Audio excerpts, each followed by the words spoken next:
नमस्ते विद्यार्थियों, आज का जो हमारा टॉपिक है वो है issue of debenture as collateral security.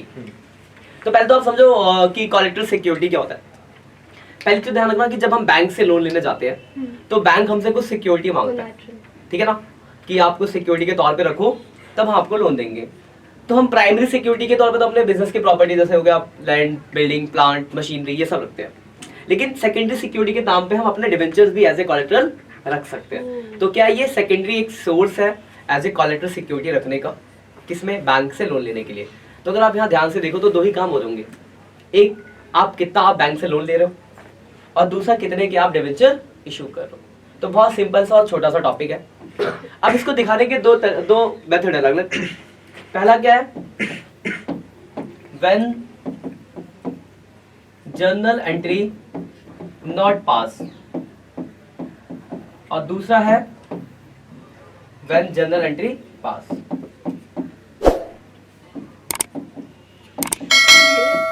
देखो ध्यान से बात करो। तो एक है आपका कि जब जर्नल एंट्री नहीं होगी और दूसरा जब जर्नल एंट्री होगा। क्या करना है वो आपके क्वेश्चन में लिखा होगा कि आपको जर्नल एंट्री के साथ करना है या बिना जर्नल एंट्री के दिखाना है। जर्नल एंट्री नहीं होगी तो क्या होगा, बैलेंस शीट में दिखाना होगा। मतलब इस क्वेश्चन में होता क्या है, आपको एक जर्नल एंट्री पास करनी होती है और दूसरा आपको इसको बैलेंस शीट में रिप्रेजेंट करके दिखाना होता है। पूरी बैलेंस शीट तो होगी नहीं, छोटा सा पॉइंट है, तो सिर्फ इसको रिप्रेजेंट करके ही शो करना है। तो दो है, एक बिना जर्नल एंट्री के साथ और एक जर्नल एंट्री के साथ। लिखा होगा आपके क्वेश्चन में, नहीं लिखा तो आपको ऐसा भी कर दो, दोनों ही सही होता है। तो पहले हम बात करते हैं पहले की format, when journal entry not pass. मतलब आपको अगर जर्नल एंट्री पास नहीं करना है, पहला वाला केस, तो एक तो आपका बनेगा यहाँ पे बैलेंस शीट,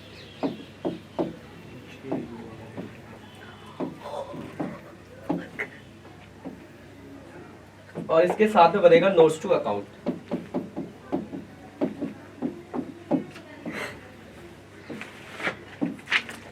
बैलेंस शीट का फॉर्मेट आप जानते ही हो, पर्टिकुलर, नोट नंबर, अमाउंट। तो यहाँ पे हम लिखेंगे इक्विटी एंड लायबिलिटीज। बात है, मतलब देखो यहाँ पे नॉन करंट लायबिलिटीज, इसके अंदर आएगा आपका लॉन्ग टर्म बोरोइंग। हमारी मैम कह रही थी आज के बोर्ड्स में ज्यादातर सिर्फ जर्नल एंट्रीज करने को होती है। हाँ तो आपका देखो ना, देखो सेकंड बुक पूरा का पूरा जर्नल एंट्री है, थर्ड बुक में तो नहीं है। वो फर्स्ट में भी कह रही थी। अब फर्स्ट बुक में आपके जो शेयर्स हो गए, मतलब फर्स्ट बुक में एडमिशन हो गया, एडमिशन उसमें भी जर्नल एंट्री है। वो यही कह रही थी कि रिटायरमेंट है उसमें भी जर्नल, डिजुलेशन उसमें भी जर्नल है, रियलाइजेशन वगैरह कम आते हैं। और हाँ डिजुलेशन में तो मतलब जनरल ही आएगा उसका। अब देखो इसको दिखाना आपको, मैं बस फॉर्मेट लिख देता हूँ पहले, फिर हम एक क्वेश्चन है, बहुत सिंपल सा टॉपिक है, ज्यादा मुश्किल नहीं है। नोट्स टू अकाउंट में बनेगा long term, note number first, long term borrowing. बस लिखने का ना तरीका बदल जाएगा पहले और दूसरे केस में, बस छोटी सी चीजों को ध्यान रखना है। इसमें लिखेंगे हम term loan from bank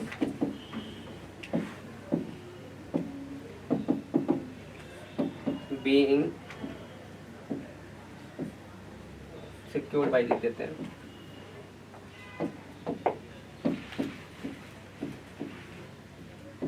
secured by issue of debenture as collateral। पहले मैं आपको दोनों केस बना देता हूँ फॉर्मेट। ये पहला वाला केस होगा, फिर मैं समझा दूंगा। ये फर्स्ट वाला है, सेकंड वाला देख लेते फिर एक साथ करेंगे। सेकंड में पहले आपको जनरल करना होगा, तो जनरल होती है कि debenture suspense account debit 2% debenture. एक ये जनरल करना है आपको यहाँ पे, फिर यहाँ बनेगा इसका बैलेंस शीट और नोट्स टू अकाउंट।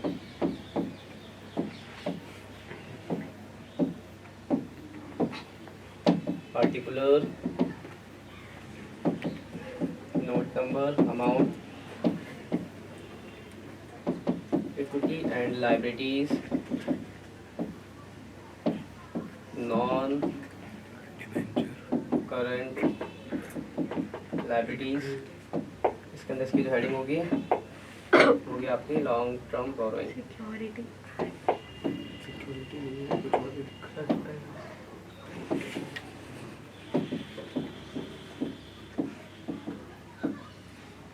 इसको अलग से बनाएंगे, notes to account.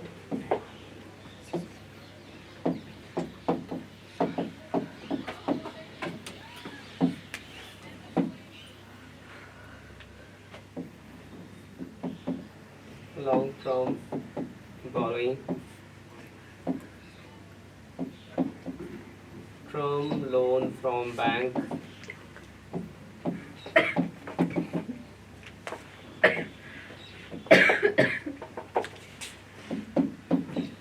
percentage debenture minus debenture suspense।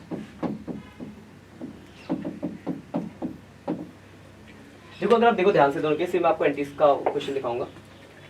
दो कंडीशन है डिवेंचर इश्यूएंस कोलेटरल में, क्या है कि बेसिकली होगा क्या, यहाँ पे दो ही बात होंगी। एक तो कितने का आप लोन ले रहे हो, लोन लेने की एंट्री आप बेसिक जानते हो क्या होती है, bank account debit to bank loan, ये तो होगी एंट्री। ये एंट्री कभी स्पेशली क्वेश्चन में बोलेगा कि बैंक लोन लेने की एंट्री पास को, तभी आपको करना है, वरना नहीं करना है एंट्री। हम क्योंकि हम पढ़ रहे डिवेंचर इशू की, तो डिवेंचर इशू की एंट्री करनी है। तो डिवेंचर इशू करने की एंट्री होती है यहाँ पे debenture suspense account debit, suspense account debit to percentage debenture. यहाँ पर क्या आपको डिवेंचर के बजाय कुछ अभी कुछ मिलने रही है, सिक्योरिटी के तौर पे रखा आपने। आप पैसा नहीं दोगे तब तो डिवेंचर एक्टिव होगा ना। जैसे आप गोल्ड लोन लेने गए, आपने क्या करा, सोना रखा और लोन ले लिया, तो अगर आप टाइम पे पैसा दे दोगे तो सोने पे कुछ फर्क पड़ेगा, तो आपको मिल जाएगा। तो यहाँ पे डिवेंचर थोड़ा ना इशू हुआ अभी। हाँ, अगर आप कल को पैसा नहीं दोगे तब डिवेंचर एक्टिव होगा। तो अभी हम एक टेम्पोररी हम क्या करें, सस्पेंस अकाउंट ओपन करते हैं।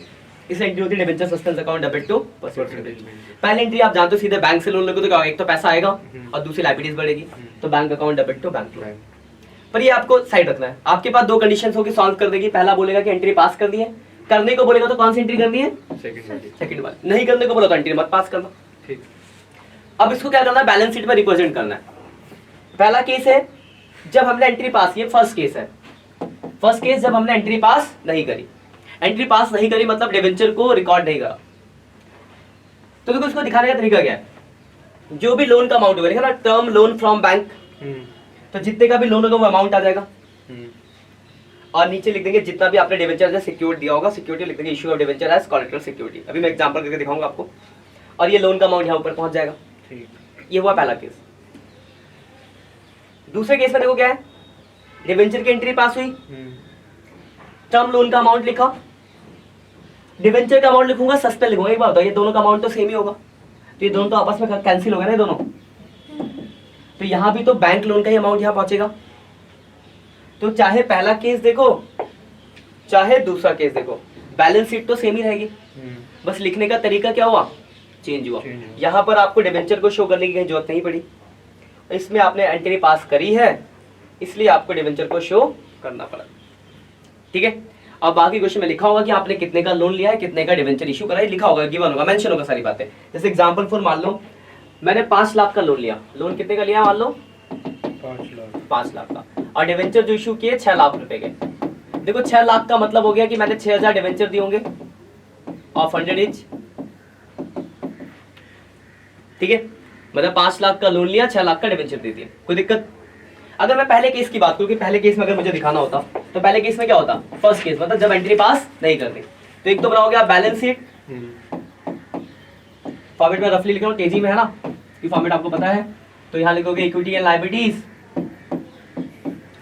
नॉन करंट लायबिलिटीज, इसके अंदर लिखोगे लॉन्ग टर्म बोरिंग। ये फॉर्मेट आपको याद रखना पड़ेगा। साथ में क्या बनेगा, नोट्स टू अकाउंट, जिसमें हम लिखेंगे लॉन्ग टर्म बोरिंग लिखेंगे, और इसमें लिख देंगे टर्म लोन फ्रॉम बैंक। अभी बताओ कितने का लोन लिया हमने, 5 लाख का लोन लिया, तो यहाँ 5 लाख अमाउंट आ जाएगा। Yes sir. और नीचे लिख देंगे सिक्योर्ड बाय इशू ऑफ कितने 6000 डिवेंचर्स ऑफ 100 ईच, और यहाँ अमाउंट कितना आ जाएगा नोट नंबर 1 डाल के 5। तो ये आपका पहला केस था, ये रहा पहला केस। जितने का लोन लिया वो अमाउंट लिखा, जितने डिवेंचर से सिक्योर्ड था वो लिखेंगे, और 5 लाख का अमाउंट ऊपर चला गया। जी सर। ये वो आपका पहला केस। कोई दिक्कत पहले केस में? No sir. लिखने का तरीका है बस। अब सेकंड केस की अगर मैं बात करूं तो सेकंड केस में क्या होगा, तो एंट्री पास होगी, तो एंट्री होगी डिवेंचर सस्पेंस अकाउंट है बेटा ना, तो एंट्री होगी debenture suspense account debit 2% debenture. कितने के डिवेंचर इशू किया हमने? 6 लाख के। नोट्स में डाल दोगे बीइंग इशू, मतलब फॉर्मेट होगा इसका जनरल वाला, उसके साथ क्या बनेगा, बैलेंस शीट,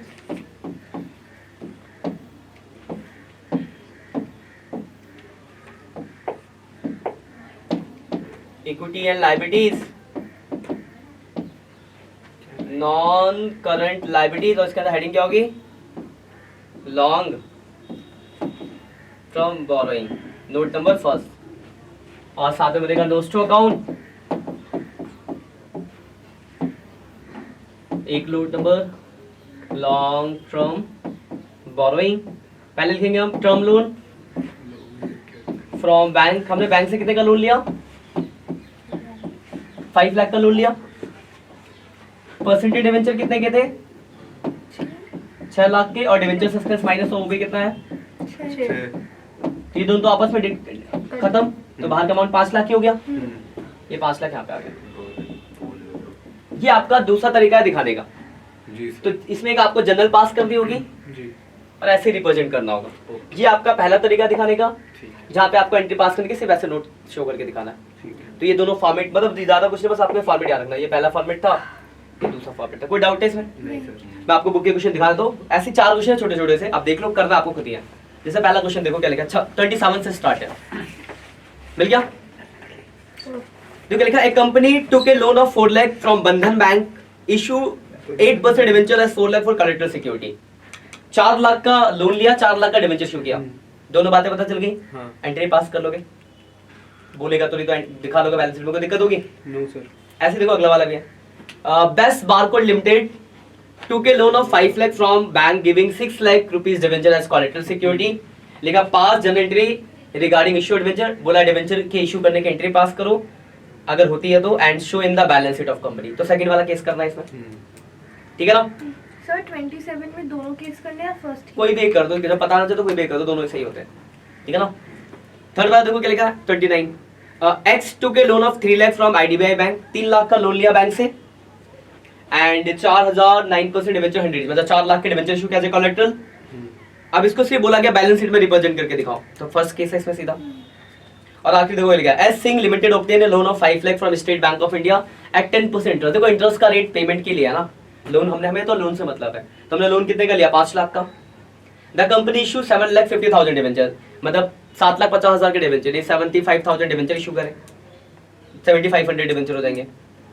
अब देखो नीचे 2 कंडीशन लिखे, पहला when company decided not to record the issue of debentures, first हाँ डिवेंचर की एंट्री नहीं करनी। दूसरे में लिखा जब वो रिकॉर्ड करना चाहते हैं। कोई बात दिक्कत होगी? तो सिर्फ ये 4 ही क्वेश्चन है इसके अंदर, आप चारों कर लेना। सीधा सीधा सा क्वेश्चन होगा कि आपने इतने का लोन लिया है, इतने का डिवेंचर इशू किया है, ये आपकी कंडीशन है, पहली कंडीशन, ये आपकी दूसरी कंडीशन।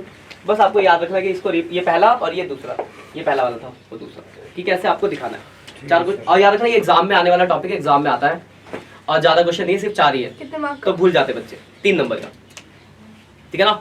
तो आसान सा टॉपिक है ना, तो इसके क्वेश्चन कर लेना, और पिछला जो रहेगा होमवर्क पेंडिंग वो भी कर लेना, फर्स्ट ठीक है? कर दो मैं बस, आज से इतना ही, बाय बाय।